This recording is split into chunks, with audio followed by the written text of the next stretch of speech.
আল্লাহ রাব্বুল আলামিন বলেন, ওয়ানুনাজ্জিলু মিনাল কুরআনি মা হুয়া শিফাউ ওয়া রাহমাতুল লিল মুমিনিন।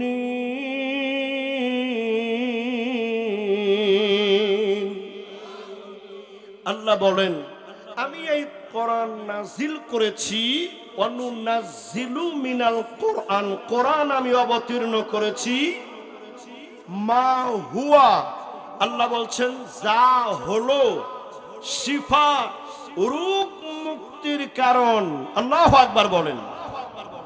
মানুষের দৈহিক যত রোগ আছে, আত্মিক যত রোগ আছে, সকল রোগের মহৌষধ হলো কোরআন শরীফ। আলহামদুলিল্লাহ বলবেন না? সকল রোগের মহৌষধ আল্লাহর কোরআন।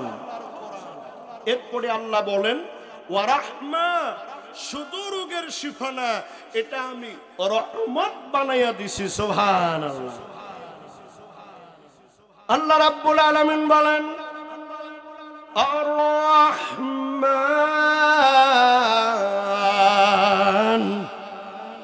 আল্লামাল কুরআন।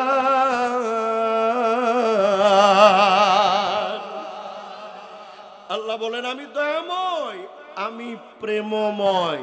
আমার দয়া, আমার মায়া, আমার প্রেম এত গভীর, এত বিস্তৃত, এত ব্যাপক যে আমি দয়া করে আল্লামাল কোরআন, তোমাদেরকে কোরআন শিখিয়েছি, তোমাদেরকে মানুষ বানাবার জন্য, শান্তিতে দুনিয়াতে রাখার জন্য, জান্নাতের মেহমান বানাবার জন্য আমি কোরআন শিখিয়েছি। আল্লাহু আকবার বলেন।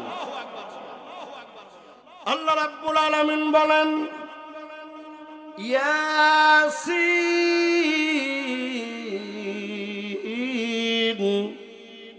ওয়াল কুরআনিল হাকীম।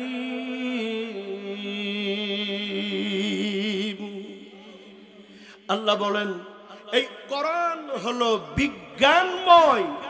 বিজ্ঞানের আবিষ্কার যত বাড়বে, কোরআন বুঝা তত সহজ হবে। আর কিয়ামত পর্যন্ত বিজ্ঞানীরা বিজ্ঞানের থিওরিগুলি নেওয়ার জন্য কোরআনের কাছে ভিক্ষুকের মতো দাঁড়ায় থাকবে। জোরে বলেন সুবহানাল্লাহ।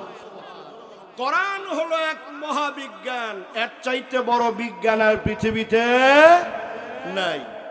কোরআন দুনিয়াতে এসেছে আমাদেরকে জান্নাতে নিয়ে যাওয়ার জন্য। সুবহানাল্লাহ বলবেন না? আচ্ছা, আপনাদের বাড়ি কি মধুপুর, টাঙ্গাইল জেলা, ঢাকা বিভাগ, বাংলাদেশ, নাকি আল্লাহর জান্নাতে? আপনাদের বাড়ি কোথায় জানেন? বেহেশতে। বেহেশতে। জোরে বলেন মারহাবা। আমাদের বাবা আদম আলাইহিস সালামকে আল্লাহ বানাইয়া কোথায় রাখছিলেন বলেন তো? জান্নাতের ভেতরে।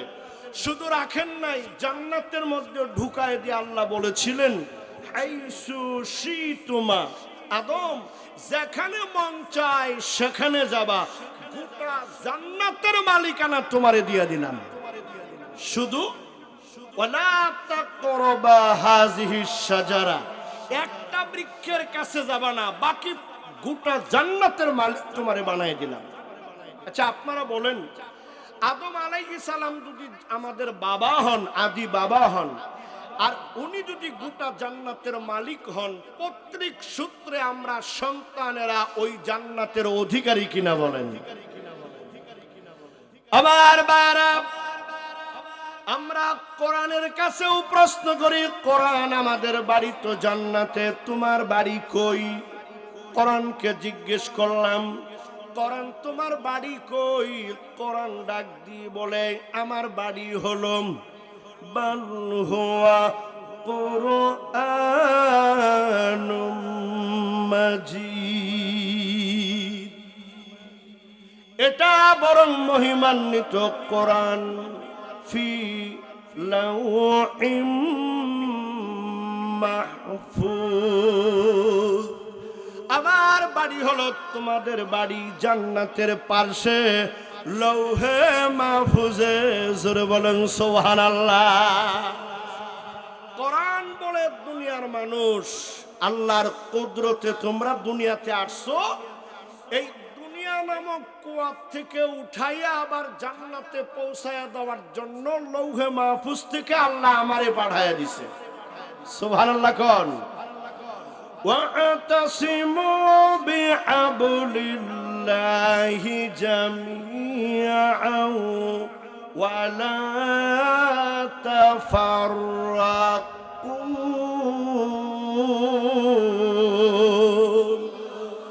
আল্লাহ ডাক দেয়া বলে ইমানদার মুমিনেরা ঐক্যবদ্ধভাবে আল্লাহর কোরআনের রজ্জুকে মজবুত করে ধরো। হাবলুন মানে রশি। সমস্ত মুফাসসির বলেছেন রশি মানে কোরআন। এটা হাবলুন, এটা রশি। আল্লাহ বলেন সবাই ঐক্যবদ্ধভাবে ধরো। ওয়ালা তাফাররাকু, ছোট খাটো বিষয় নিয়ে বিচ্ছিন্ন হয়ে যায় না, ফতোয়াবাজি করে নিজেদের মধ্যে দূরত্ব তৈরি করো না। একজন আরেকজনকে ভালোবেসে কাঁধে কাঁধ মিলাইয়া, হাতে হাত মিলাইয়া, গালে গাল মিলাইয়া একসাথে আল্লাহর রজ্জুকে বুকে আঁকড়ায় ধরো। জোরে বলেন সুবহানাল্লাহ। আমার ভাইরা, আমাদের বাড়ি জান্নাতে, কোরআনের বাড়ি লৌহে মাহফুজে। কোরআন বলে আল্লাহ আমারে রশি বানাইয়া এক মাথা তোমাদেরকে দিছে, আরেক মাথা লৌহে মাহফুজে আল্লাহ কুদরতি হাত দিয়া ধরে রাখছে। আমার ভাইরা, এই দুনিয়ার মধ্যে আমরা যারা কোরআন পড়ব, কোরআন বুঝব, কোরআন দিয়া ব্যক্তি গড়ব, পরিবার গড়ব, জীবন গড়ব, কোরআনকে আল্লাহর জমিনে বিজয়ী করার জন্য সব সময় কাজ করব। রব্বুল আলামিন বলেন তোমরা যারা কোরআনের মাদ্রাসাগুলোকে ভালোবাসবা, কোরআনের আলেমগুলোকে জেলখানায় না দিয়া ভালোবাসবা, কোরআনের তলবে আলেম মাদ্রাসার ছাত্রগুলোকে তোমরা লালন পালন করবা, লজিক নিবা, খোঁজ খবর নিবা, কোরআনের মাহফিলগুলো ইন্তজাম করবা, ধৈর্যের সঙ্গে শুনবা। কোরআনের সঙ্গে তোমাদের যাদের বন্ধুত্ব হয়ে যাবে, কোরআনকে যারা মিলেমিশে বুকের মধ্যে আঁকড়ায়া নিবা, আমি মাওলা কথা দিলাম একটা টান দিয়া তুইলা বাবার বাড়ি জান্নাতে পৌঁছা দিব। একটু জোরে বলা যাবে কি সুবহানাল্লাহ? লিল্লাহে তাকবীর। কোরআন আছে যেখানে, কোরআন সুন্নাহ যেখানে, আলেম উলামা যেখানে, শুধু কি আজকে না সামনে 12 তারিখে? সব সময় লিল্লাহে তাকবীর। আল্লাহ কবুল করুক, বলি আল্লাহুম্মা আমিন। আমার বন্ধুরা, সেই কোরআন থেকে ছোট্ট একটি আয়াত আমি আপনাদের সামনে তেলাওয়াত করেছি। 17 পারা সূরা আম্বিয়ার 107 নম্বর আয়াত। এই আয়াতে কারিমাটা আমার রাসূল, আমার নবী, আপনার নবী, বিশ্ব মানবতার মহানবী, বিশ্ব সমূহের নবী জনাবে মুহাম্মাদুর রাসূলুল্লাহ, মুহাব্বত করে বলি সাল্লাল্লাহু আলাইহি ওয়াসাল্লাম, ওই নবীর শানে এই আয়াতে কারিমাটা নাজিল হয়েছে। জোরে বলেন সুবহানাল্লাহ। আল্লাহ রাব্বুল আলামিন বলেন, ও দুনিয়ার মানব মণ্ডলী, আমি আমার বন্ধুরে মানুষের জন্য বলো, পুরুষের জন্য বলো, নারীর জন্য বলো, শিক্ষকের জন্য বলো, ডাক্তারের জন্য বলো, বিজ্ঞানীর জন্য বলো, রাজনীতিবিদের জন্য বলো, প্রধানমন্ত্রীর জন্য বলো, প্রেসিডেন্টের জন্য বলো, কৃষক, শ্রমিক, দিন মজুর, ঠেলাওয়ালা, ব্যানওয়ালার জন্য বলো, এতিমের জন্য বলো, ইমামের জন্য বলো, আর মুসল্লির জন্য বলো, আমি আল্লাহ আমার বন্ধুরে সবার জন্য উত্তম আদর্শ বানায়া রহমত বানায়া দিলাম। জোরে কন্যা মারহাবা। আচ্ছা, আমার রসুল শুধু কি পুরুষের জন্য রহমত না নারীদের জন্য রহমত? জোরে বলেন। নারীদের জন্য রহমত। আচ্ছা, আল্লাহ কি মেয়েদেরকে ঠকাইছে না জিতাইছে? কোন আলহামদুলিল্লাহ। আচ্ছা, কোরআন শরীফে পুরুষের নামে সূরা আছে। একটা সূরার নাম হলো সূরা ইউসুফ, আরেকটা সূরা ইব্রাহিম, আরেকটা সূরা ইউনূস। আচ্ছা, আপনারা বলবেন আল্লাহ কি কোরআনে পুরুষের পাশাপাশি কোনো মহিলার নামে সূরা দেয় নাই? জোরে বলেন, দেয় নাই? বলেন তো সূরাটার নাম কি? সূরা মারিয়াম। জোরে বলেন আলহামদুলিল্লাহ। এটা হলো ব্যক্তি নামে সূরা মারিয়াম। অন্যদিকে পুরুষের জাতিগত আলোচনা, পুরুষের জাতিগত নামে, মানুষ নামে সূরা নাস আল্লাহ দিয়েছেন একেবারে ছোট। নাস মানে মানুষ, এখানে নারী পুরুষ উভয়ই আছে। কিন্তু নারীদের জন্য আল্লাহ রাব্বুল আলামিন নারীদের অধিকার, নারীদের সম্মান, নারীদের পর্দা, এতিম মেয়েদের প্রতিপালন ইত্যাদি বিষয় দিয়া আল্লাহ নারীদের জাতিগত নামে আরেকটা স্পেশাল সূরা দিয়া দিছে, সূরা নিসা। জোরে বলেন সুবহানাল্লাহ।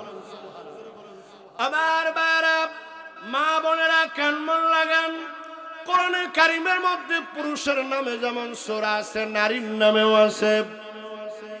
মানব জাতির জন্য যেমন আছে, নারী জাতির জন্য আল্লাহ সূরা দিয়েছেন সমান সমান, সমান অধিকার। আল্লাহর বান্দা বান্দি হিসাবে নারী আর পুরুষের মধ্যে কোনো পার্থক্য নাই। জোরে বলেন সুবহানাল্লাহ। আমার মা বোনদেরকে বলবো, একজন পুরুষ যদি জোহরের নামাজ পড়ে যেই সওয়াব পাবে, একজন নারীও নামাজটা পড়লে ওই সওয়াব পাবে। রমজান মাসে একজন পুরুষ রোজা রাখলে যে সওয়াব পাবে, একজন নারীও হুবহু ওই পরিমাণ সওয়াব পাবে। একজন পুরুষ 10 টাকা দান করে যে সওয়াব পাবে, একজন নারীও দান করে ওই পরিমাণ সওয়াব পাবে। রব্বুল আলামিন ইবাদত আর সওয়াবের ক্ষেত্রে নারী আর পুরুষকে সমান সমান দিয়েছেন। জোরে কন্যা সুবহানাল্লাহ। আমার ভাইরা, নারীর জীবনটা যদি আমরা আজকে বুঝতে চাই তাহলে 3 ভাগে ভাগ করা লাগবে। 1 নম্বরে কন্যা, 2 নম্বরে বধূ, আর 3 নম্বরে মা। এই 3টা ভাগ করে নিলাম। এই 3 ভাগে আজকে নারীর মর্যাদা, সম্মান, ইজ্জত, দায়িত্ব আলোচনা হবে। জোরে কোন ইনশাআল্লাহ। 1 নম্বরে কন্যা। সবাই বলবেন 1 নম্বরে কি? কন্যা। একটা বাচ্চা, নারী বাচ্চা, শিশু বাচ্চা, কন্যা সন্তান জন্মগ্রহণ করলে আমার নবী, আপনার নবী, বিশ্ব মানবতার নবী যখন মক্কা নগরে আসলেন, কন্যা সন্তানকে জীবন্ত কবর দিয়া ফেলতো তারা। নাউজুবিল্লাহ বলবেন না? বাবা নিজে কন্যা সন্তানকে জীবন্ত কবর দিয়া ফেলতো, কন্যা সন্তানকে পুঁতে রাখতো। কন্যা হলে নিজেকে দুর্ভাগা মনে করতো। নাউজুবিল্লাহি মিন যালিক। আমার বন্ধুরা খুব ভালো করে বুঝেন, আমার দেশেও এখনো ডিজিটাল বাংলাদেশেও এমন মানুষ আছে, বউটার বারবার মেয়ে হয় বলে বউটারে তালাক দিয়া দেয়, মারধর করে, যত্ন নেয় না, গালিগালাজ করে। ঠিক কিনা বলেন? এরকম কুলাঙ্গার আছে না নাই? আপনাদের এলাকায় নাই, কিন্তু বহু জায়গা থেকে আমরা খবর পাই প্রয়োজনে ছেলের জন্য আরেকটা বিয়ে করে। নাউজুবিল্লাহ বলবেন না? আচ্ছা দেখেন, আল্লাহ রাসূল কন্যা সন্তানের পক্ষে কেমন রহমত, কেমন হাদিস বলেছেন।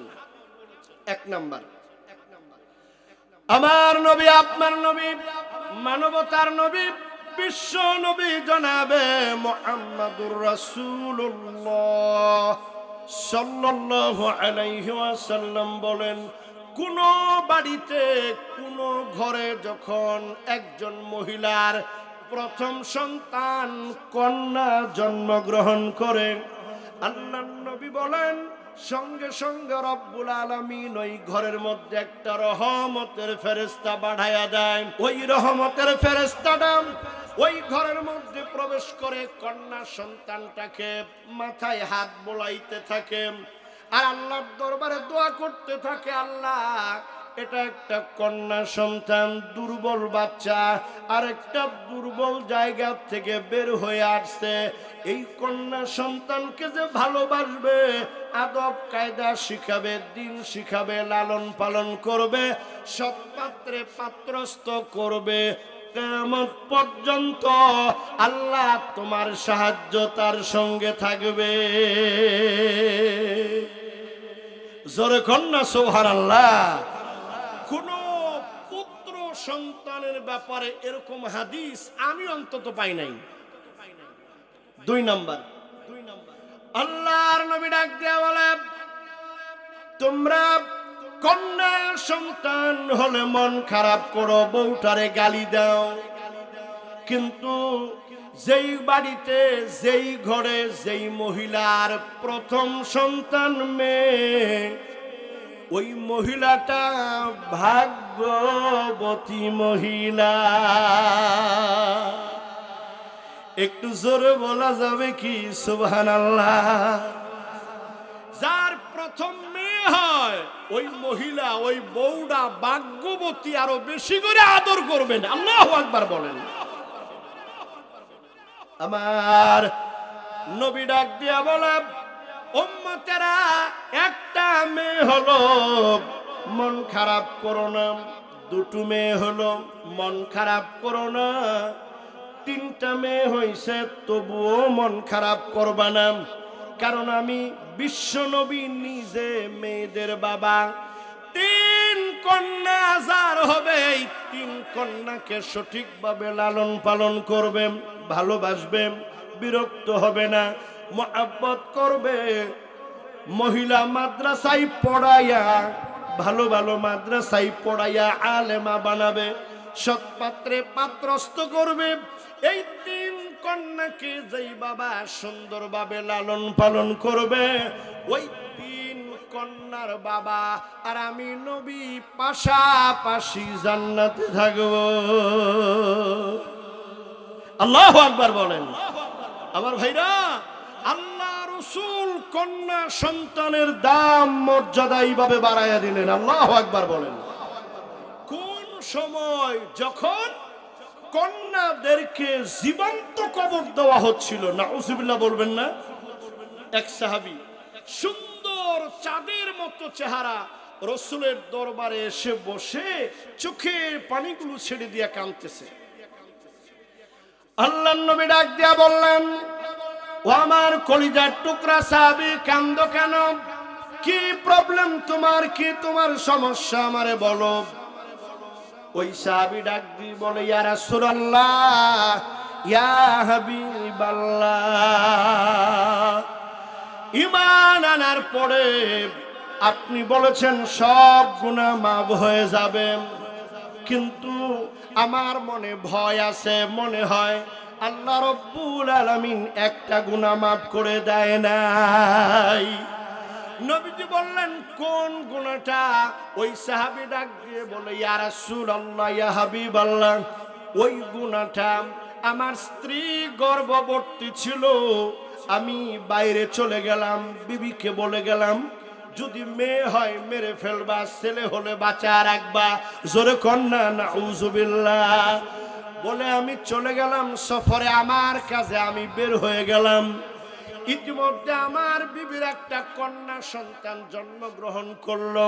মেয়েটা দেখতে অত্যন্ত সুন্দরী, এই জন্য আমার বিবি যত্ন করে নাম রাখছে জামিলা। জোরে কন্যা সুবহানাল্লাহ। কি নাম রাখছে? জামিলা। জামিলা নাম রাখছে। বাচ্চাটা বড় হচ্ছিল। আমি কয়েক বছর পরে বাড়িতে আসলাম, আমার বিবিকে জিজ্ঞেস করলাম আমার কি হয়েছিল। বলে একটা মেয়ে হয়েছে, মেরে ফেলেছি। ওই জামিলা যে আমার মেয়ে, এটা আমাকে বলার সাহস পেল না। জামিলাকে মা মারে নাই, মা কোনদিন সন্তান খুন করতে পারে না। জামিলারে পার্শ্ববর্তী একজনের বাড়িতে রেখে আসছে। ওই বাড়ির থেকে মাঝে মাঝে জামিলা বাড়িতে আসে। আর ওই সাহাবী বলে, ইয়া রাসূলুল্লাহ, আমি জামিলারে খাইতে বসলে জামিলা আসে, আমি কুলের মধ্যে বসাই, লুকমা খাওয়াই, আদর করি, ভালোবাসি। জামিলার সঙ্গে আমার যখন একটা মহব্বতের সম্পর্ক হয়ে গেল, আমার বিবি মনে করলো এবার বুঝি আমি তারে আর মারবো না। যার জন্য বিবি একদিন আমার সামনে দাঁড়ায় বলল, প্রাণের স্বামী, আমাদের যে মেয়েটা আল্লাহ দিছিল ওই মেয়েটা আমি মারি নাই, ওই মেয়েটাই এই মেয়ে জামিলা। ওই সাহাবী বলে, ইয়া রাসূলুল্লাহ, এই পরিচয় পাওয়ার পরে আমার মাথার মধ্যে খুন চেপে বসলো। আমি আর সহ্য করতে পারি না।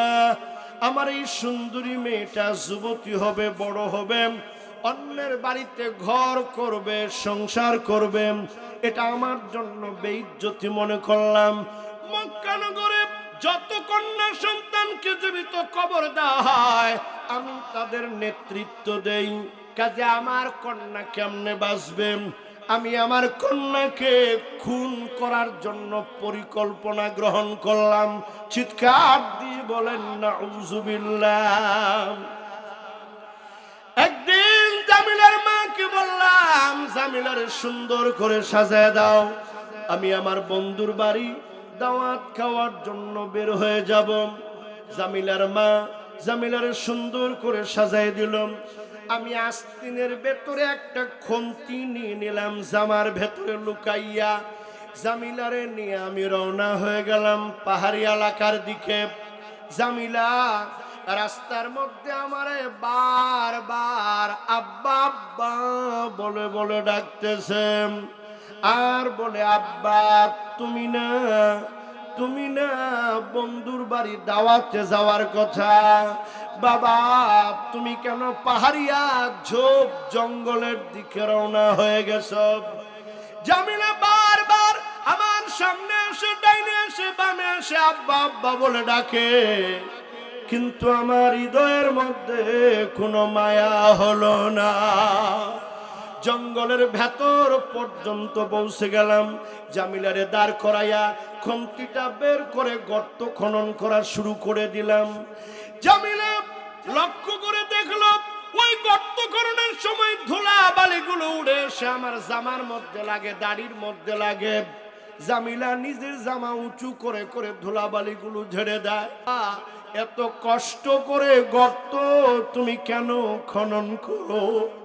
জামিলা তো জানে না এটা তার জন্যই খনন করা হচ্ছে। গর্ত খনন করা যখন শেষ হয়ে গেল, আল্লাহর নবী সাহাবী নবীর সামনে বসে ডাক দিয়ে বলে, ইয়া রাসূলুল্লাহ, গর্ত খনন করা যখন শেষ হয়ে গেল, আমি জামিলারে দুইটা হাত দিয়ে দুই বাহুতে ধরে আর সুযোগ দিলাম না, একটা ধাক্কা দিয়া গর্তের মধ্যে ফেলে দিলাম। জামিলা গর্তের মধ্যে চিত হয়ে পড়ে গেছে। আমার দিকে তাকায়া চিৎকার করে আব্বা বলে ডাক দিছে, আব্বা। নবীজি গো, ওই শেষ গগন বিদারী ডাক আমি এখনো ভুলতে পারি না। জামিলার ডাক আমার কলিজায় একটু নরম করতে পারে নাই। আমি মুশরিক ছিলাম, হৃদয়টা বড় কঠোর ছিল। আমি আস্তে করে পাশে থেকে বড় একটা পাথর নিলাম, ওই পাথরটা জামিলার বুক বরাবর মেরে দিলাম। আমার জামিলা বুক ফেটে গেল, মাথা ফেটে গেল। আমার জামিলার উপরে পাথর চাপা দিয়া চলে আসছি গো নবী। কালেমা পড়ার কারণে সব গুনাহ মাফ হইতে পারে, এই গুনাহটা বোধহয় মাফ হয় নাই। দয়াল নবী, রহমতের নবী সাহাবীর বর্ণনা শুনে ওজরে কাঁদতেছে, চোখের বাড়িগুলো দাঁড়িয়ে বেয়ে বেয়ে পড়ে। আর নবীজি বললেন, মানুষ কি এতটাই নিষ্ঠুর হতে পারে, নিজের হাতে নিজের মেয়ের এভাবে মারে? আল্লাহর নবী বললেন, যখন তুমি কালেমা পড়েছ লা ইলাহা ইল্লাল্লাহু মুহাম্মাদুর রাসূলুল্লাহ, আমার আল্লাহ তোমার গোটা জীবনের গুনাহ মাফ করে দিছে। নবীজি বলেন, তুমি বাড়ি থেকে বাইরে যখন যাবা, বাড়িতে আসলে বাচ্চাদের জন্য হাদিয়া আনবা, চকলেট, বিস্কিট, জিলাপি এগুলা নিয়ে আসবা। এগুলা এনে সবার আগে মেয়েটারে ডাক দিয়া মেয়েটার হাতে দিবা, তোমার পরিবারে বরকত হবে। জোরে বলেন সুবহানাল্লাহ। এত ভালোবাসতেন মুহাম্মদুর রাসূলুল্লাহ সাল্লাল্লাহু আলাইহি ওয়াসাল্লাম মেয়েদেরকে। জোরে বলেন সুবহানাল্লাহ। আবার বারা কান মন লাগান, এই দুনিয়ার মধ্যে আল্লাহ রাব্বুল আলামিন কন্যা সন্তানকে জান্নাতের খাবার খাওয়াইছে। জোরে কোন মারহাবা। বেহেশতের খাবার আল্লাহ কন্যা সন্তানরে খাওয়াইছে। আল্লাহু আকবার বলেন। আমার ভাইরা, বাইতুল মাকদাসের একজন ইমাম ছিলেন, নাম হলো ইমরান, যার নামে কোরআনে একটা সূরা আছে, সূরা আলে ইমরান। জোরে বলেন সুবহানাল্লাহ। আমার বন্ধুরা, ইমরান ছিলেন বান্দা, সন্তান হয় নাই। ইমরানের স্ত্রীর নাম ছিল হান্না, হান্নার সন্তান নাই। স্বামী স্ত্রী দুইজনই বুড়া বুড়ি হয়ে গেছে। রব্বুল আলামিন কাউকেই সন্তান দেন নাই, স্ত্রীকে সন্তান দেন নাই। দুইজনই স্ত্রীও বাজা বন্দা, স্বামীও বন্দা, দুইজনই বন্দা। আমার বাইরা, একদিন বিকাল বেলা বন্দা নারী হান্না উঠানের দরজার মধ্যে দাঁড়ায় গেছে। দাঁড়ায় কি যেন আন মনে ভাবছিল। এমন সময় গাছের মাথায় নজর করে দেখে একটা পাখির বাসা। ওই বাসার মধ্যে অনেকগুলো পাখি আছে। মা পাখিটা বাচ্চাদেরকে আদর করে খাওয়ায়। বন্দা নারীর কলিজার মধ্যে আঘাত লেগেছে। আল্লাহকে ডাক দিয়া বলে, আল্লাহ, ওই পাখিটা বাচ্চাগুলোরে আদর করে করে খাওয়ায়, বাচ্চাদেরকে ভালোবাসে, পাখা দিয়ে আদর করে, ঠোঁট দিয়া খাওয়ায় দেয়। কিন্তু আমি এমন এক কপাল পোড়া নারী, আমার একটা বাচ্চা তুমি দিলা না। হান্না ওযু করে সঙ্গে সঙ্গে যায় নামাজে গিয়া সিজদায় পড়ে আল্লাহর কাছে বলে, আল্লাহ, একটা বাচ্চা আমার জন্য মঞ্জুর তুমি করতে পারো, যেটা কেউ পারে না ওটা তুমি পারো। জোরে কন্যা মারহাবা। আপনারা বলেন তো, হান্না বাচ্চা কার কাছে চাইছে? আল্লাহর নামে তো আসতে কোন জোরে বলেন, কার কাছে? তাহলে আমরা কোন মাজারে গিয়া বাচ্চা চাইতে পারবো? কোন দয়াল বাবা, খাজা বাবা, ল্যাংটা বাবার কাছে বাচ্চা চাইতে পারবো? কোন হুজুরের কাছে, খতিবের কাছে, মুয়াজ্জিনের কাছে, হাফেজ সাহেবের কাছে বাচ্চা চাওয়া যাবে? বাচ্চা চাইতে হবে কার কাছে? সবাই জবান দিয়া বলবেন, যা দরকার চাইবো কার কাছে? অন্য কারো কাছে চাইবো না। একমাত্র আল্লাহই দিতে পারেন। অন্য কারো কাছে চাইলে শিরিক হবে, আর শিরিক গুনাহ তওবা ছাড়া মাপ হয় না, জাহান্নামে যাওয়া লাগবে। জোরে বলেন নাউযুবিল্লাহি মিন যালিক। আমার ভাইরা, হান্না সিজদায় পড়ে কান্দে, আল্লাহ, আমার একটা বাচ্চা দিবা।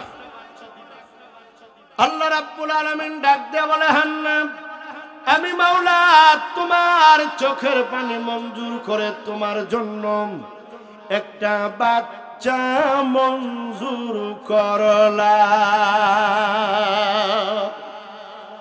আমার বাইরা হান্নার গর্ভে যখন বাচ্চা আসছে টের পাইছে, টের পাওয়ার সঙ্গে সঙ্গে হান্না আল্লাহর উপরে এত খুশি হয়ে গেছে, আল্লাহকে ডাক দিয়ে বলে, আল্লাহ তুমি একটা বাচ্চা আমারে দিছো, এই বাচ্চার কামাই আমি খাইতে চাই না, এই বাচ্চা দিয়ে অন্য কোনো কাজ আমি করতে চাই না, তুমি মাওলা আমারে দিছো, এই বাচ্চাটা আমি বাইতুল মাকদাসের খেদমতের জন্য মানত করে দিলাম। স্বামী বাড়িতে আসছে, স্বামীর সামনে বলছে, আল্লাহ আমারে বাচ্চা দিছে, বাচ্চাটা বাইতুল মাকদাসে মানত করে দিছি। স্বামী বলে, কাজটা ভালোই করেছো, তবে তাড়াহুড়ো হয়ে গেছে, বাচ্চাটা ছেলে হয় না মেয়ে হয় এটা দেখা মানত করলে ভালো হইতো, যদি মেয়ে হয় মসজিদের মধ্যে কেমনে থাকবে আর কেমনে খেদমত করবে। হান্না আল্লাহ দরবারে কান্দে, আল্লাহ এমন একটা সন্তান দিও যাতে মানত পুরা করতে পারি, বাইতুল মাকদাসে খেদমত করতে পারে। বাচ্চা হওয়ার সময় হয়ে গেল, রব্বুল আলামিন হান্নাকে দয়া করে একটা কন্যা সন্তান দিছে। হান্না সঙ্গে সঙ্গে আল্লাহর দরবারে ডাক দিছে, আল্লাহ আমার যে মেয়ে হলো, মানত কেমনে পুরা করব, মসজিদে কেমনে দেব। দেখেন আল্লাহর বক্তব্য, আল্লাহ জবাব দিতেছেন, হান্না ছেলে হইছে না মেয়ে হইছে এটা তোমার চাইতে আমি বেশি জানি। আরেকটা বক্তব্য শোনো, ওয়ালাইসা যাকারু কাল উনসা, নয় পুত্র সন্তান মেয়ের মতো, কোন ক্ষেত্রে পুত্র মেয়ের মতো হয় না। তার মানে হলো পুলার চাইতে মাইয়াই ভালো। জোরে কন্যা মারহাবা। এটা কার কথা? কার কথা? আল্লাহর কথা। পুলার চাইতে মাইয়াই ভালো। লিল্লাহ তাকবীর। আমার বাইরা কেমন ভালো। হান্নার মেয়েটা আস্তে আস্তে বড় হতে লাগলো।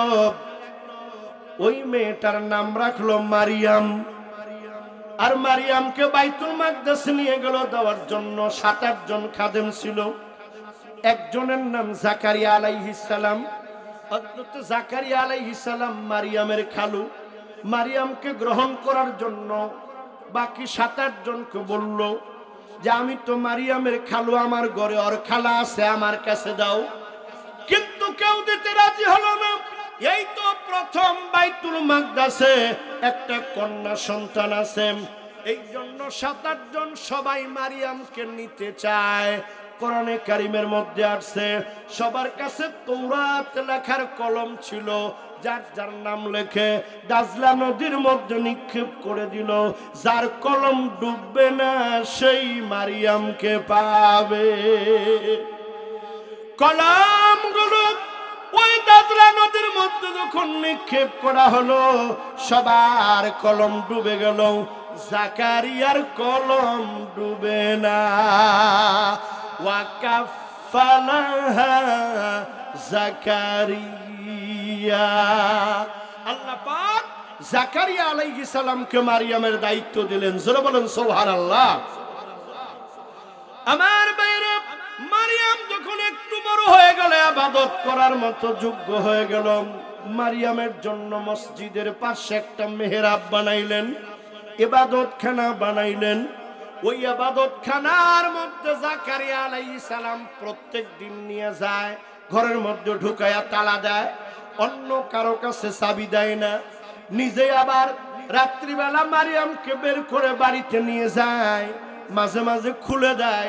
লোকজন যখন না থাকে, মারিয়াম বের হইয়া বাইতুল মাকদাসটা পরিষ্কার করেন, ইবাদত করে, বন্দেগী করে। গোটা এলাকার মধ্যে খবর হয়ে গেল ইমরানের কন্যা মারিয়াম ইবাদতকারিনী, বিশ্ববিখ্যাত ইবাদতকারিনী। যেরকম সুবহানাল্লাহ। চারদিকে যুগে মারিয়ামের সুনাম ছড়ায় পড়ছে। একদিন মারিয়ামকে বাইতুল মাকদাসে এনে মেহরাবের মধ্যে ঢুকায়া তালা দিয়াম হযরত জাকারিয়া আলাইহিস সালাম মনের ভুলে অনেক দূরে চলে গেলেন। 3 দিন পার হয়ে গেল, মারিয়াম মেহরাবের মধ্যে মনে নাই। 3 দিন পরে যখন মারিয়ামের কথা মনে হয়েছে, বাইতুল মাকদাসের দিকে দৌড় দিলেন। আল্লাহ ডাক দিয়ে বলে, ও জাকারিয়া, এত দৌড়ানোর দরকার নাই। তুমি তোমার ভাগ্নিরে 3 দিন পর্যন্ত ভুলেছিলে, কিন্তু আমি আল্লাহ আমার বান্দিরে একটা সেকেন্ডের জন্য ভুলি না। হযরত জাকারিয়া আলাইহিস সালাম দৌড়ায় চলে আসছে বাইতুল মাকদাস। তালা খুলে ভিতরে প্রবেশ করে দেখে মারিয়াম নামাজের মধ্যে সেজদায় পড়ে আছেন। মারিয়ামের চারদিক দিয়া অমৌসুমী ফলমূলগুলো দেখা যায়। ছোট্ট একটা বাচ্চা, ছোট্ট একটা কন্যা সন্তান, তার জায়নামাজের চারদিক দিয়া এমন ফলমূল দেখা যায় যেগুলো ওই সময় বাইতুল মাকদাসের এলাকায় পাওয়া যায় না। হযরত জাকারিয়া আলাইহিস সালাম অবাক দৃষ্টিতে তাকায়া আছেন। নামাজ শেষ হয়ে গেল, ডাক দি বলে, মাগো, তালা দেওয়া ঘরের মধ্যে তোমারে ফলমূল কে দেয়? হযরত মারিয়াম ডাক দিয়ে বলেন, হাযা মিন ইনদিল্লাহ। ও খালু, এই 3 দিন যাবত আমার আল্লাহ আমার জান্নাতি খাবার খাওয়ায়। জোরে জোরে কোন মারহাবা। কন্যা সন্তানকে আল্লাহ দুনিয়াতেই জান্নাতি খাবার খাইয়েছেন। আল্লাহু আকবার বলেন আমার ভাইরা। সুতরাং কন্যার মর্যাদা কোন অংশেই কম না। নবী শুধু ওয়াজ করেন নাই, প্র্যাকটিক্যাল কন্যাকে সম্মান দিয়া দেখাইছেন। কোন সুবহানাল্লাহ। আমার বন্ধুরা, নবী আমার সাহাবায়ে কেরামের মাঝে বসাম, সাহাবীদের মাঝে বসাম। এমন সময় নবীর কলিজার টুকরা কন্যা ফাতেমা নবীর দিকে আসতেছে। নবীজি ফাতেমারে দেখে দাঁড়ায় গেলেন। আল্লাহর নবী আগে গেলেন, নিজের মেয়েকে রিসিভ করে কাছে আনলেন, পাশে বসাইলেন, কথা বললেন। আবার ফাতেমা দাঁড়ায়, নবীও দাঁড়ায়। নবীজি আগায়া ফাতেমারে আগায়া দিলেন। সাহাবায়ে কেরাম যারা দেখেছে তারা সবাই এসে প্রশ্ন করলেন, ইয়া রাসূলুল্লাহ, ইয়া হাবিবাল্লাহ, আপনার নিজের মেয়ের জন্য আপনি দাঁড়ান আবার বসেন, আবার কথা বলেন, আবার দাঁড়ান, আবার বিদায় জানান। আপনি আপনার নিজের মেয়েকে এত সম্মান দিলেন কেন? আল্লাহর নবী ডাক দিয়ে বলে, সাহাবীরা, তোমরা কি জানো না আমার মা জান্নাতের সমস্ত মেয়েদের সর্দারিনী হবে? আমি কি আমার মায়ের আগমনে দাঁড়াইয়া সম্মান দেখাবো না? নবী মেয়ের সম্মান দিয়া দুনিয়ার সমস্ত কন্যা সন্তানদেরকে মর্যাদা দিয়ে গেছেন। জোরে বলেন সুবহানাল্লাহ।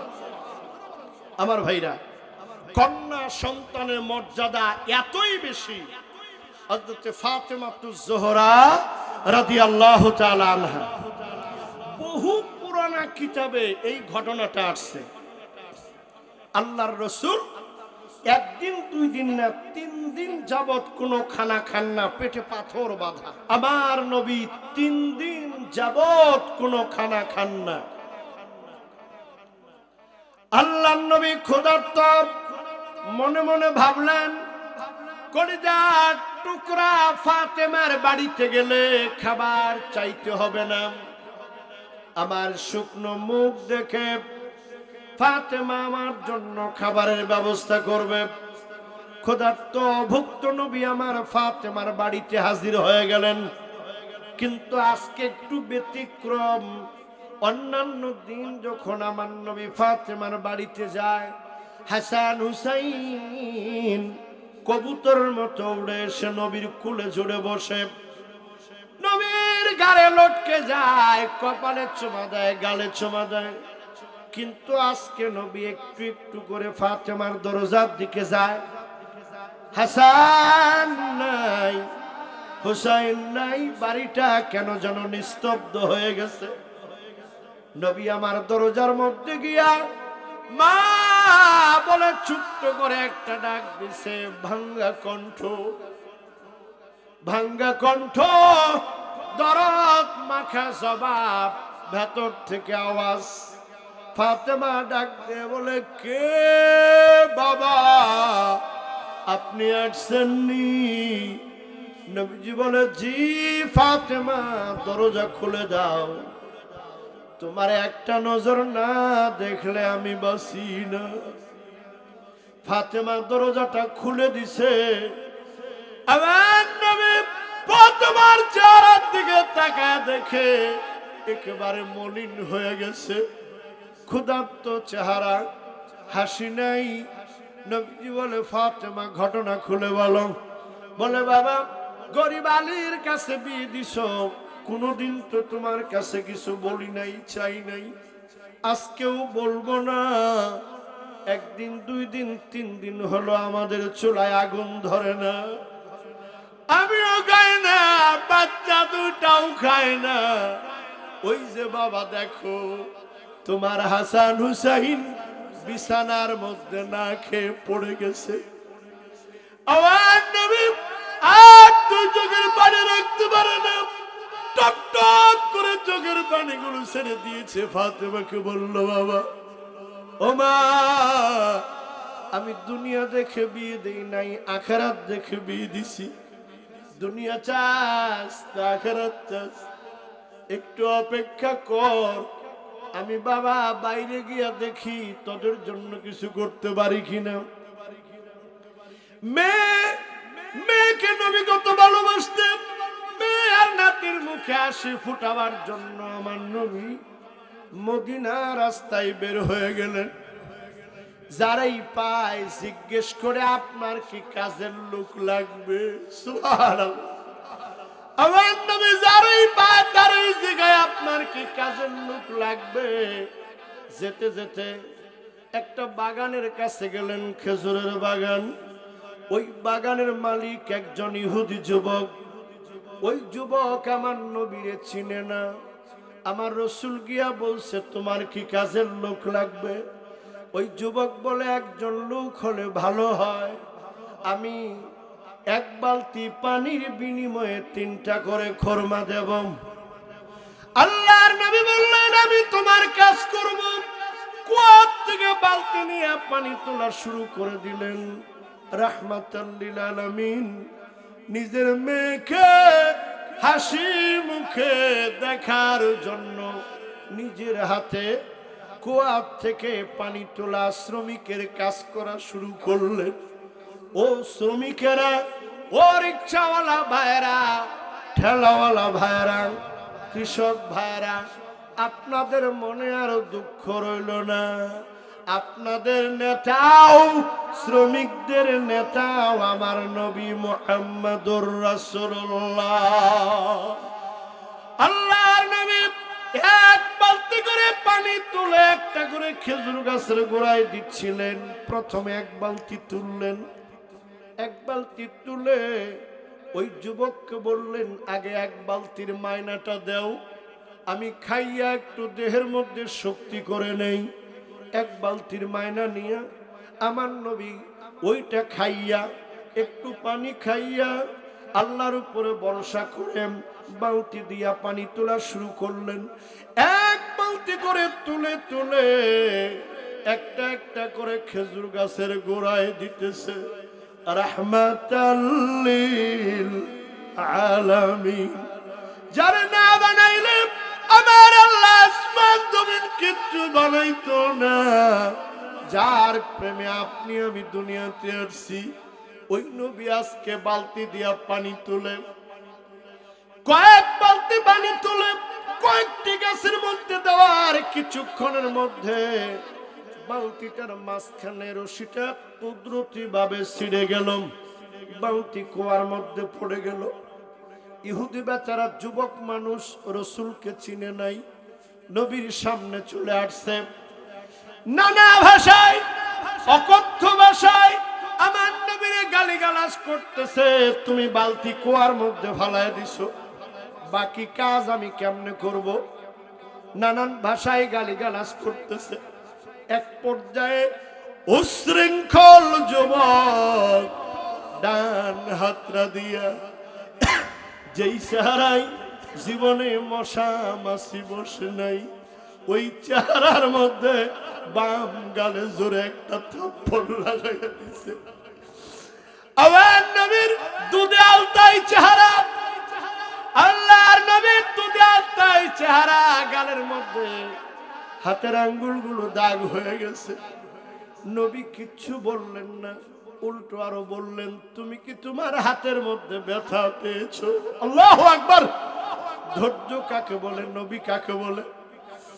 আমার ভাইয়ের মাথা নিচু করে নবী দাঁড়ায় আছে। আল্লাহ ডাক দিয়েছে, জিবরাইল, আমি মাওলার তো আর সহ্য হয় না, আমার বন্ধুর গায়ে হাত তুলছে, তাড়াতাড়ি যাও, তাড়াতাড়ি যাইয়া ওই বালতির থেকে, ওই কুয়ার থেকে বালতিটা উঠায়া দাও, আর আমার বন্ধুরে ফাতেমার বাড়ি যাইতে বলো, আর কাজ করা লাগবে না।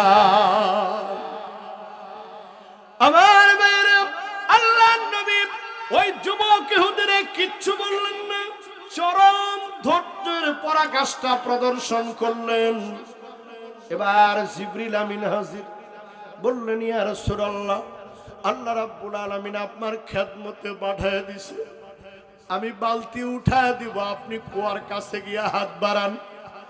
আমার নবী যেমনি কুয়ার মধ্যে হাত বাড়াইছে, জিবরাইল আমিন বালতিটা তুলে আমার নবীর ডান হাতের মধ্যে দিয়ে দিছে। এবার বালতিটা মালিকের বোঝায় বলে, আর কাজ করব না, ময়না দাও, ফাতেমার মুখে হাসি ফোটাবো। নবীজি মাইনাগুলো নিয়ে ফাতেমার বাড়িতে চলে গেলেন। ফাতেমার বাড়িতে যাইয়া ঘরের মেঝেতে বসিয়া হাসান হুসাইনকে দুইয়ের উপরে দুইজনকে নিয়ে ফাতেমার সামনে বসাইয়া ওই খুরমাগুলো একটা একটা করে ফাতেমার মুখে দেয়, হাসানের মুখে দেয়, হুসাইনের মুখে দেয়, একজন একজন করে মুখে দিতেছে। আবার হাসান হুসাইন ওই খুরমাগুলো নানার মুখে উঠায় দেয়। একটা জান্নাতি পরিবেশ কায়েম হয়ে গেছে। ওই যুবকটার মনে একটু ভাবের উদয় হয়েছে, দৌড়াইয়া মা দুঃখিনীর কাছে গেছে, মাকে গিয়া বলে, মা, আমার দরবারে আজকে একটা নতুন শ্রমিক আসছিল গো মা, এত গাল গাইলাইলাম, একটা কথার জবাব দিল না। এটা কেমন মানুষ? কুয়ার মধ্যে হাত বাড়াইলে বালতি অটোমেটিক উঠে যায়। ও মা, চেহারাটা এত সুন্দর, চেহারার দিকে তাকাইলে মায়া মায়া লাগে। মা ডাক দিয়ে বলে, বাবা রে, তোর বর্ণনা শুনে মনে হয় মক্কার নবী হিজরত করে মদিনায় আসছে, ওই নবী আজকে তোর খেদমতে আসছিল। আরে কুলাঙ্গার ছেলে, ওই নবীর গায়ে তুই হাত তুলেছিস, ওই হাতে পচন ধরবে, তুই ধ্বংস হয়ে যাবি। মায়ের মুখে এমন কথা শুনে যুবকটার কলিজা কেঁপে গেল, কিচ্ছু মানল না।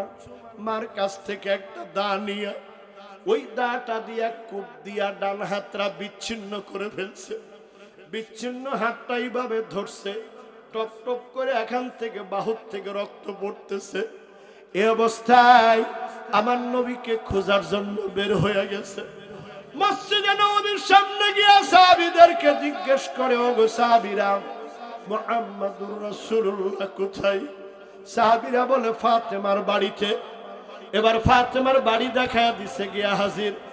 দরজার কাছে গিয়ে ডাক দিছে, ইয়া মুহাম্মদ সাল্লাল্লাহু আলাইহি ওয়াসাল্লাম আখরিজ আলাইনা, ও মুহাম্মদ সাল্লাল্লাহু আলাইহি সাল্লাম আপনি একটু বের হয়ে আসেন। আল্লাহর নবী ডাক শুনিয়া দরজাটা খুলিয়া হাসান হুসাইনকে দুই কুলের মধ্যে নিয়ে নবীজি বের হয়ে আসছেন। আল্লাহর নবী নজর দিয়া দেখে ওই যুবক যার বাগানে একটু আগে কাজ করে আসছে।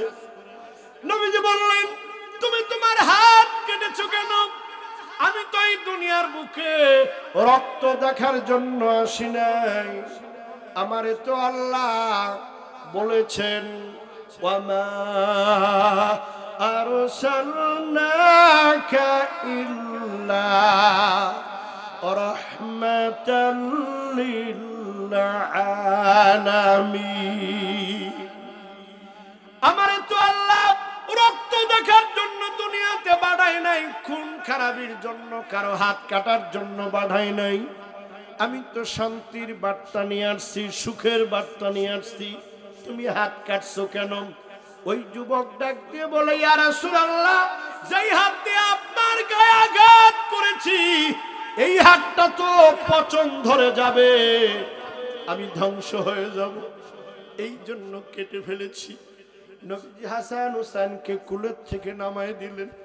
নবীজি যুবকটার সামনে গিয়া দাঁড়াইলেন, বললেন, দাও তোমার হাত। আল্লাহ নবী ধরে ওই কর্তৃত হাতটা জায়গা মতো বসাইয়া আমার নবী বরকতি হাত দিয়া এইভাবে একটু বুলাইয়া দিছে। ওই হাতটা আগের চাইতেও ভালো হয়ে গেছে। লিল্লাহ তাকবীর। আমার বাইরে ওই যুবক ডাক দিয়ে বলে, ইয়া রাসূলুল্লাহ, ইয়া হাবিবাল্লাহ, এতক্ষণ পর্যন্ত আপনার মধ্যে আমি যা দর্শন করলাম, আপনি দুনিয়ার কোন সাধারণ মানুষ নন, অবশ্যই আপনি বিশ্বনবী হবেন, অবশ্যই আপনি আখেরি পয়গম্বর হবেন। আপনি আমারে এখনই মধুর কালিমাটা পড়ায়া দেন, লা ইলাহা ইল্লাল্লাহু মুহাম্মাদুর রাসূলুল্লাহ। সবাই মুহাব্বত করে বলি সাল্লাল্লাহু আলাইহি ওয়াসাল্লাম। এবার আপনারা সাক্ষী দেন, এতক্ষণ যা শুনলেন তাতে আল্লাহ এবং তার রাসূল কন্যা সন্তানের মর্যাদা পুত্রের চাইতে কম দিছে না বেশি দিছে? জোরে বলেন, কম দিছে না বেশি দিছে? বেশি দিছে। এখন আমি আমার মা বোনদেরকে বলবো, আজকে শুধু কন্যাটাই বললাম, বধূ বলবো না। বধূ হিসাবে আরো 2 ঘন্টার ওয়াজ, মা হিসাবে আরো 3 ঘন্টার ওয়াজ। আল্লাহ কি দিলেন, রাসূল কি দিলেন, অনেক লম্বা আলোচনা। বধূ আর মা রিজার্ভ রেখে গেলাম, অন্য সময় আল্লাহ সুযোগ করে দিলে বলবো। শুধু এইটুকুন বললাম, কন্যা সন্তানের মর্যাদা শুধু পুত্রের সমান না, বরং পুত্রের চাইতে বেশি। জোরে কন্যা সুবহানাল্লাহ। এই জন্য আজকে যত মা বোনেরা এসেছেন আপনাদের খেদমতে আরজ করব, মায়েরা বোনেরা, কন্যার মর্যাদা নারীর মর্যাদা শুধু সমান না। ইসলাম, আল্লাহ এবং আল্লাহ রাসূল আপনাদের মর্যাদা পুরুষের চাইতে আমার দৃষ্টিতে আরো বাড়াইয়া দিছে।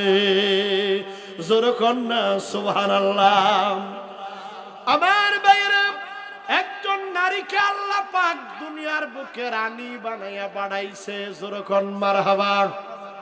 জন্ম নেওয়ার পর থেকে বিয়ের আগ পর্যন্ত বাবার ঘরে রানী, কোনো খরচ নাই, কোনো দায়িত্ব নাই। আল্লাহু আকবার বলেন। ওই মেয়েটা বিয়ে হওয়ার পর থেকে মা হওয়া পর্যন্ত, বুড়ি হওয়ার আগ পর্যন্ত স্বামীর কাছে রানী। ওই মহিলার, ওই বধূর কোনো কামাই করার দায়িত্ব নাই, খরচের দায়িত্ব নাই। একজন বধূর অন্ন, বস্ত্র, শিক্ষা, চিকিৎসা, বাসস্থান সমস্ত দায়িত্ব স্বামীর। আল্লাহ স্বামীর কাছে বধূরে রানী বানাইয়া দিছে। জোরে কন্যা সুবহানাল্লাহ।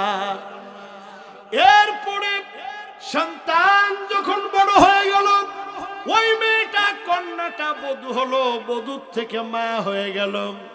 আল্লাহর নবী বলে দিলেন, মায়ের মর্যাদা কন্যা বধূর চাইতে আরেক ধাপ বেশি। ও দুনিয়ার যুবকেরা, মায়ের পায়ের তলেই তোমার বেহেশত। আল্লাহু আকবার বলেন। আমার বাইরে সুতরাং কন্যা হিসাবে তার কোনো দায়িত্ব নাই, বোঝা নাই, বার্ডেন নাই, প্রেসার ক্রিয়েট নাই, বধূ হিসাবে নাই। এরপরে মা হিসাবে সন্তানের কাছে রাজরানী হয়ে থাকবে মৃত্যুর আগ পর্যন্ত। সন্তান জান্নাত তালাশ করতে গিয়া মার খেদমত করবে। জোরে কন্যা মারহাবা। নারীর এত মর্যাদা আল্লাহ দিয়েছেন, এত মর্যাদা দিয়া আল্লাহর নবী, আমার নবী, আপনার নবী জনাবে মুহাম্মদুর রাসূলুল্লাহ, সবাই মুহাব্বত করে বলেন সাল্লাল্লাহু আলাইহি ওয়াসাল্লাম।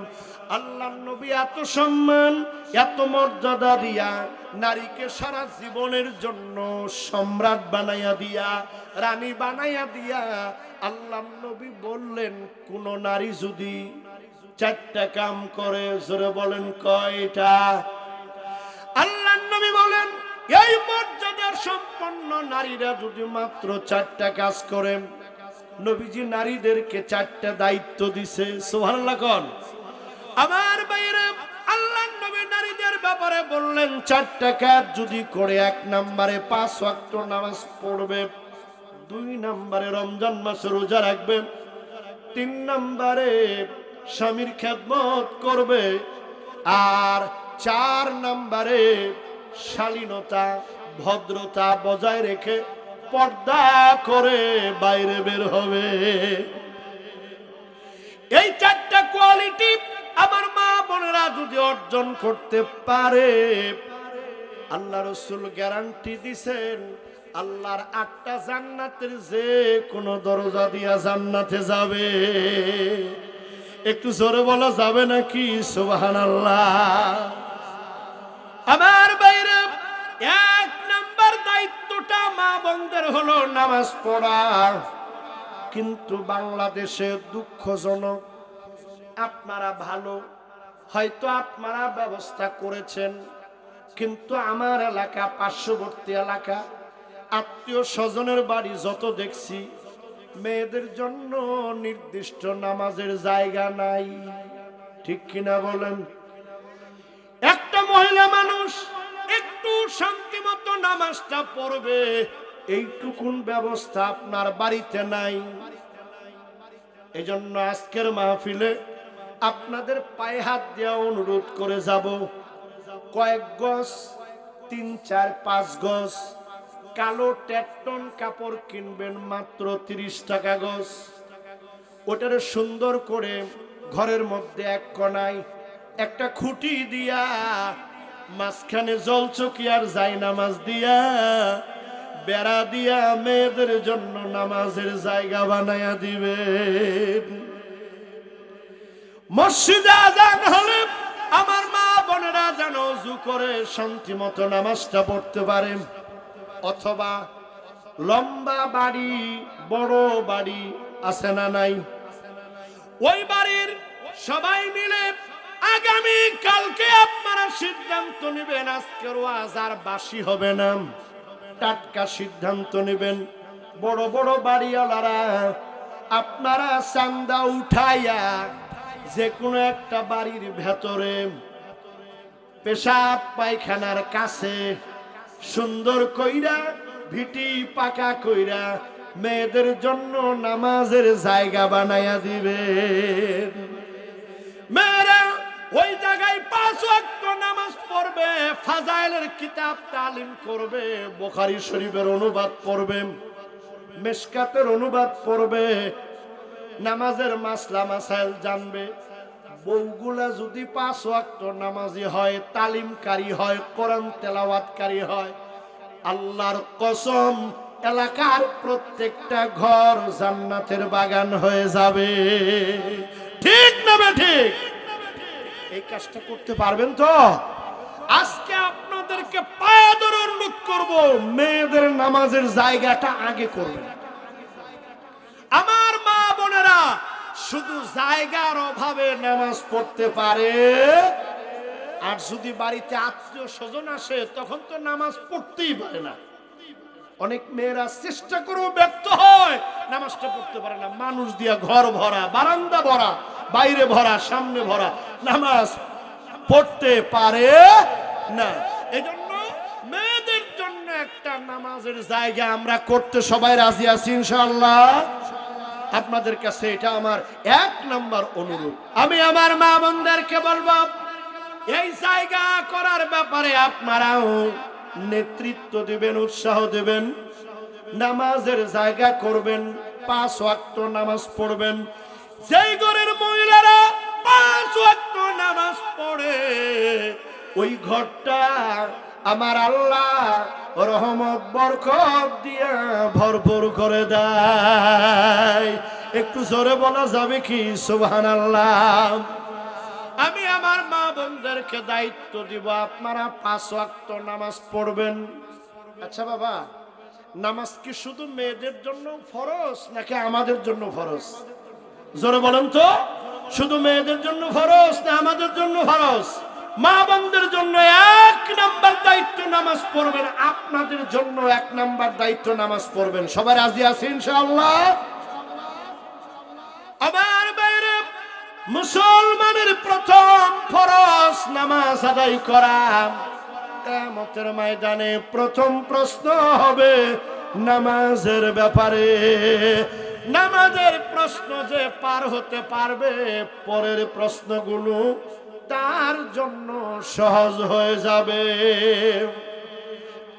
বন্ধুরা আমার, মা বোনদেরকে আজকে আমি একটা ফ্রি বিউটি পার্লার দিয়ে যাব। একটা ফ্রি বিউটি পার্লার। অনেক মেয়েরা ইদানিং বিউটি পার্লারে যায়, চেহারাটার 12টা বাজায়, কেমিক্যাল গুলো ঘষা বুড়ি হওয়ার আগেই চেহারা নষ্ট হয়ে যায়। ঠিক কিনা বলেন? আগের জামানার দাদিদেরকে দেখবেন লাঠি ভর দিয়ে হাঁটে, এরপরেও চেহারার মধ্যে সৌন্দর্য আছে। জোরে বলেন সুবহানাল্লাহ। আর এখনকার মেয়েরা বিউটি পার্লারে যাইতে যাইতে, কেমিক্যাল ঘষতে ঘষতে, ব্রু চিকন করতে করতে, কাটতে কাটতে অবস্থা এমন হয়েছে, আধা বয়স হওয়ার আগেই এখান দিয়ে দাগ পড়ে যায়, ওখান দিয়ে তিলক পড়ে যায়, সর্বনাশ হয়ে যায়। ঠিক কিনা বলেন? মা বোনদেরকে বলবো, খবরদার বিউটি পার্লারে যাওয়া বন্ধ করেন। আমি একটা নতুন বিউটি পার্লারের ঠিকানা দিয়ে যাই, আগে কোন আল্লাহু আকবার। আমার বাইরে আমার নবী, আপনার নবী জনাবে মুহাম্মদুর রাসূলুল্লাহ, একটু মুহাব্বত করে বলেন সাল্লাল্লাহু আলাইহি ওয়াসাল্লাম। নবী আমার ডাক দিয়ে বলেন, যারা ফজরের নামাজটা পুরুষেরা জামাতে পড়বে, মেয়েরা বাড়িতে সঠিক সময়ে পড়বে, ফজরের নামাজ যারা সঠিকভাবে পড়বে, এদের কোনো বিউটি পার্লার লাগবে না। আমার আল্লাহ নিজে চেহারার মধ্যে নূর চমকায়া দিবে। 2 নাম্বার, আল্লাহর নবী বলেন, যে ব্যক্তি ফজরের নামাজটা সঠিকভাবে পড়বে, সন্ধ্যা পর্যন্ত সমস্ত বালা মুসিবত থেকে আল্লাহ হেফাজত করবে। 3 নাম্বার, ফজরের নামাজটা আল্লাহর যে বান্দা সঠিকভাবে আদায় করবে, অর্ধেক রাত্রি পর্যন্ত ইবাদতের সওয়াব পাবে। আর যদি এশার নামাজ পড়ে ঘুমায়া যায়, ফজরের নামাজটা জামাতে পড়ে, আমার মা বোনেরা বাড়িতে হুজরা খানার মধ্যে এশা পড়ে ঘুমাইছে, ফজরের নামাজটা আবার সঠিক সময় আদায় করেন, মা বোন আর বাবাজিরা সকলের আমল নামায় আমার আল্লাহ সারা রাত ইবাদতের সওয়াব দিয়া দিবে। আপনারা সবাই কি জান্নাতে যাইতে চান? সবাই জান্নাতে যাবার চান? দেখে হাত দুইটা আল্লাহরে দেখাই। আল্লাহ, আজকের মাহফিলে এখন যারা হাত তুলছে সবগুলা মানুষের জান্নাতুল ফেরদাউসে আমার সঙ্গে পরিচয় করায় দিও। বলি আল্লাহুম্মা আমিন। হাত নামাই। আমার বাইরে জান্নাতে যাওয়ার জন্য নবীজি একটা সোজা রাস্তা বলে দিয়ে গেছেন। খেয়াল করেন, নবীজি বলেন, মান সাল্লাল বারদাইনি দাখালাল জান্নাহ আও কামা ক্বালা আলাইহিস সালাতু ওয়াস সালাম। যে ব্যক্তি দুই ঠান্ডার নামাজ পড়বে, এক ঠান্ডার নামাজ ফজর, আরেক ঠান্ডার নামাজ এশা, আল্লাহর নবী ডাক দিয়ে বলেন, দুই ঠান্ডার নামাজ যারা পড়বে, নারী হোক পুরুষ হোক, আল্লাহ রাসূল বলেন ডাইরেক্ট দাখালাল জান্নাহ, ডাইরেক্ট তারা আল্লাহর জান্নাতে প্রবেশ করবে। জোরে কন্যা মারহাবা। মেয়েদেরকে বলবো, বিউটি পার্লারে যাওয়া লাগবে না, টাকা খরচ করা লাগবে না। ফজরের নামাজটা সঠিক সময় পড়েন, চেহারা সুন্দর হবে। আরো যদি সুন্দর বানাইতে চান, লম্বা লম্বা সেজদা দিয়া নামাজ পড়েন। বিজ্ঞানীরা গবেষণা করে বলেছে, যারা লম্বা সেজদা দিয়া নামাজ পড়ে তাদের ব্রেন ভালো থাকে, চোখ ভালো থাকে, দাঁত ভালো থাকে, কান ভালো থাকে, এমনকি চেহারার মধ্যে নূর পয়দা হয়। জোরে কন্যা মারহাবা। মানুষের মাথাটা অধিকাংশ সময় উপরে থাকে, রক্তটা সব সময় মাথার থেকে পা পর্যন্ত চলাচল করে, ঠিক কিনা বলেন? পরিমাণ মতো মাথায় যায়। কিন্তু আপনি যখন লম্বা সিজদার মধ্যে পড়ে থাকবেন, সুবহানা রাব্বিয়াল আ'লা 3 বারের জায়গায় 7 বার বলবেন, 9 বার বলবেন। প্রাণ ভরে লম্বা করে সিজদা দিবেন। নফল নামাজের মধ্যে চোখের পানি ছেড়ে দিয়ে আল্লাহর কাছে চাইবেন, দোয়া করবেন। সিজদার মধ্যে দোয়া করা যায়, নফল নামাজের মধ্যে। আমার ভাইরা, আমার বোনেরা, লম্বা সিজদাই হলো দুনিয়ার শ্রেষ্ঠ বিউটি পার্লার। লম্বা সিজদা দিয়া নামাজ পড়লে আমার আল্লাহ চেহারার মধ্যে এমনি নূর চমকায়া দিবে। জোরে কন্যা সুবহানাল্লাহ।